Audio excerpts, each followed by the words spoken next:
Podcast ini spesial dibawakan untukmu oleh Remote Worker Indonesia, sebuah platform mentoring untuk menembus remote work.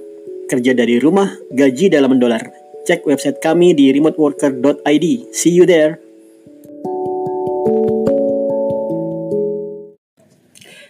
Oke, kali ini saya pengen ngobrol tentang hal yang paling ditunggu-tunggu teman-teman yang belum bekerja remote work, yaitu apa sih yang saya butuhkan untuk berhasil menembus pekerjaan remote work? Saya bagi menjadi dua hal, saya bagi menjadi dua hal yang Anda butuhkan untuk menembus remote work, yaitu hard skill, dan kedua soft skill. Kita ngobrol tentang hard skill dulu.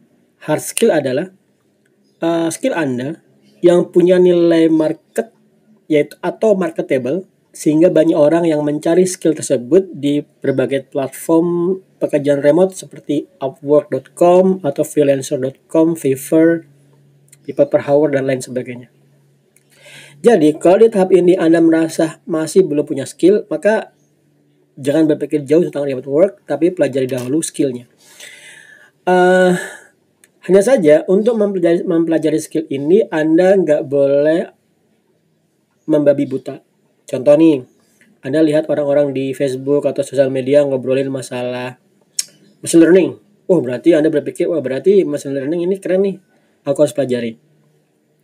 Anda pelajari, kemudian stuck. Ternyata karena machine learning itu butuh pengalaman statistik dan penguasaan terhadap matematika yang lebih, misalnya. Kemudian Anda berhenti. Kemudian Anda ngeliat lagi orang-orang pada ngobrolin masalah Go, bahasa pemrograman Go dari Google. Anda mulai sibuk membaca Google, kemudian mempelajari Go. Kemudian Anda pelajari, terus lama-lama turun lagi semangatnya dan nggak tahu lagi. Ini sering saya hadapi dari member-member Python remoteworker.id, yaitu pola belajarnya atau path dari belajarnya tidak ditentukan secara efektif. Contoh seperti ini, kalau Anda lihat di machine learning, meskipun dia hype di sosial media, namun secara remote work dia nggak hype. Kenapa?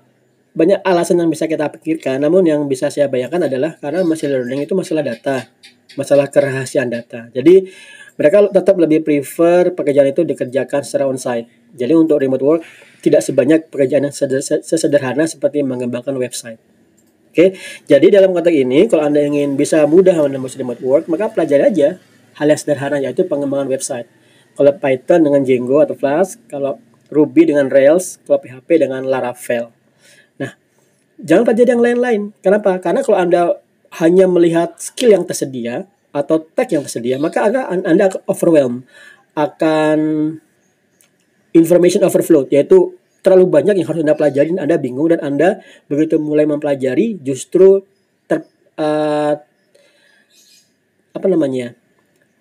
justru jadi terhambat banyak hal karena terlalu banyak yang dipelajari. Oke, jadi untuk hard skill, Anda harus tentukan skill yang efektif, yang cepat membuat Anda bisa menembus remote work.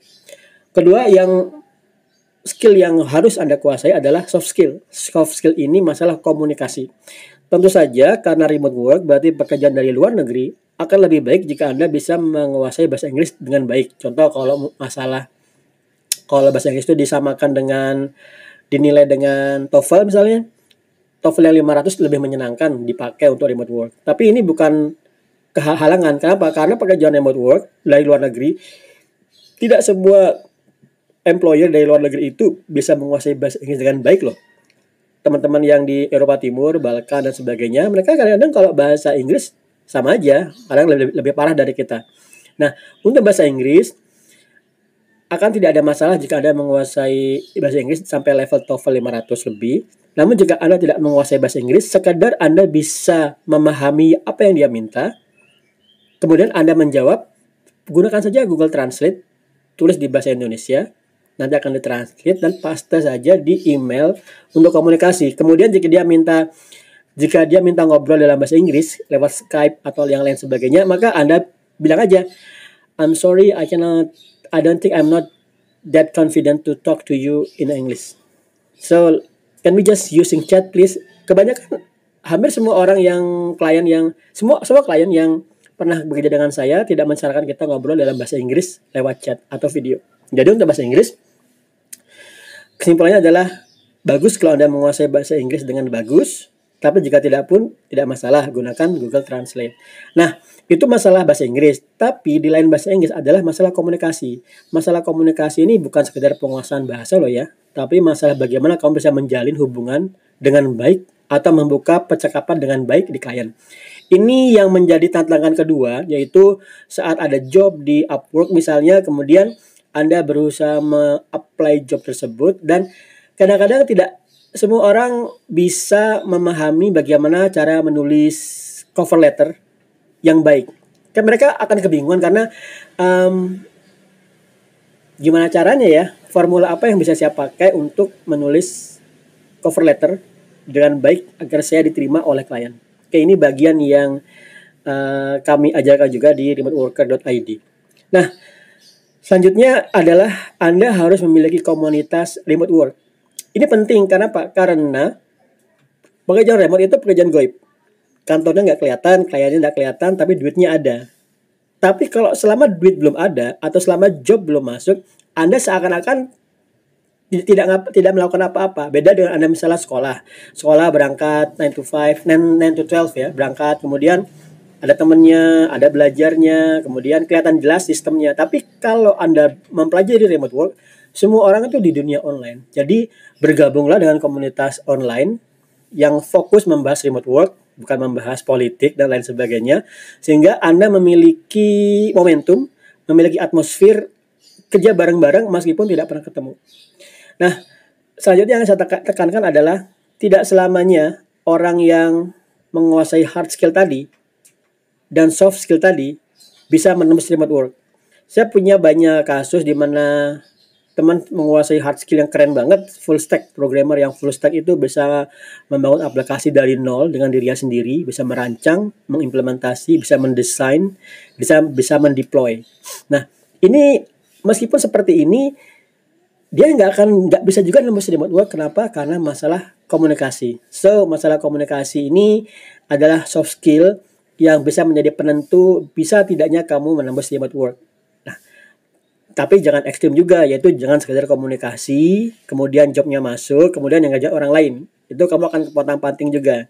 Klien juga nggak akan puas, dan kalau klien tahu, kemungkinan dia akan kecewa dan akan memberi kamu rating yang jelek. Jadi, konsepnya adalah jangan hanya bekerja sebagai programmer melulu tanpa bisa berkomunikasi. Juga jangan sekadar komunikasi melulu sehingga Anda bekerja sebagai maklar dan tidak coding sama sekali. Tapi truth to be told, honestly, sudah lama saya nggak coding untuk mengerjakan kerjaan klien, ini sekitar 2 tahunan, karena fokus dengan komunikasi itu cukup kalau kamu sudah punya pengalaman coding, sehingga codingmu bisa kamu delegasikan. Ini next step ya, next step untuk freelancer atau remote worker adalah kamu mempunyai sistem. Kita kapan-kapan akan bicara lagi. Untuk yang konsep yang ini, buku yang bisa kalian baca adalah buku 4-Hour Work Week, yaitu di mana kamu bekerja 4 jam per minggu atau 2,5 jam per hari ya, kurang lebih seperti itu. Atau sebenarnya kalau Anda bisa lagi, setengah jam per hari itu cukup untuk bekerja karena punya sistem delegasi. Oke, itu saja yang bisa saya sampaikan. Oke, see you in another podcast. Bye.